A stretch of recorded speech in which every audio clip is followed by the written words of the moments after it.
రాహుల్ గాంధీ దేశ ప్రతిష్టని దెబ్బతీస్తున్నారా? అవునని అంటుంది బీజేపీ. తాజాగా జర్మనీ టూర్లో ఉన్న రాహుల్ గాంధీ వ్యవహరిస్తున్న తీరే ఇందుకు నిదర్శనం అంటుంది ఆ పార్టీ. అయితే రాహుల్ గాంధీ మాత్రం దేశంలోని వ్యవస్థలని బీజేపీ గుప్పెట్లో పెట్టుకుందంటే ఆరోపించారు. బెర్లిన్లోని ఓ సమావేశంలో మాట్లాడుతూ భారత్లో ప్రజాస్వామ్యం ప్రమాదంలో పడిందన్నారు. ఇక దీనిపైనే బీజేపీ ఘాటుగా స్పందించింది.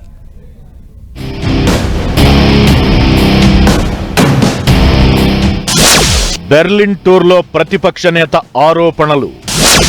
దేశం పరువు తీయొద్దంటూ బీజేపీ ఫైర్. వ్యవస్థలే బీజేపీ ఆయుధాలంటూ రాహుల్ విమర్శ.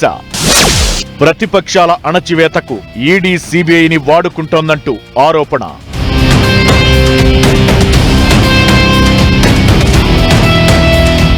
విదేశాల్లో టూర్ చేస్తున్న ప్రతిపక్ష నేత రాహుల్ గాంధీ ఎన్డీఏపై ప్రత్యేకించి బీజేపీపై తన ఆరోపణలను కొనసాగిస్తున్నారు. జర్మనీలోని హెట్టి స్కూల్లో జరిగిన ఒక కార్యక్రమంలో ఆయన ప్రసంగిస్తూ ఈడీ, సిబిఐ వంటి దర్యాప్తు సంస్థలను ప్రతిపక్షాలను అణచివేయడానికి ఆయుధాలుగా వాడుతున్నారని ఆరోపించారు. అలానే దేశంలో ప్రజాస్వామ్యం ప్రమాదంలో ఉందని, హర్యానా, మహారాష్ట్ర ఎన్నికలను ప్రస్తావించారు. పోల్ మెషినరీ అంతా కరప్ట్ అయిపోయిందన్నారు.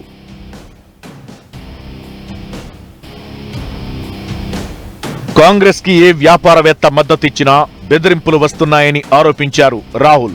ఇదే క్రమంలో కాంగ్రెస్ ఏర్పాటు చేసిన కేంద్ర వ్యవస్థలను ఏనాడు తాము పార్టీ సొత్తుగా భావించలేదని, బీజేపీ మాత్రం వేరుగా వ్యవహరిస్తోందని రాహుల్ గాంధీ చెప్పారు. When you look at our intelligence agencies, you look at the CBI, you look at the ED, they've been weaponized. Look at the number of cases that the ED and the CBI have against BJP people. You'll find the answer zero, right? And look at the number of cases they have against people who oppose them, and you'll find that pretty much most of them are political cases. అయితే రాహుల్ గాంధీ విమర్శలను BJP కొట్టిపారేసింది. అసలు parliament sessions మధ్యలోనే Germany tour కి రాహుల్ వెళ్లారని ఎద్దేవా చేసింది. రాహుల్ గాంధీ విదేశాల్లో కావాలనే దేశం పరువును తీస్తున్నారని ఆరోపించింది.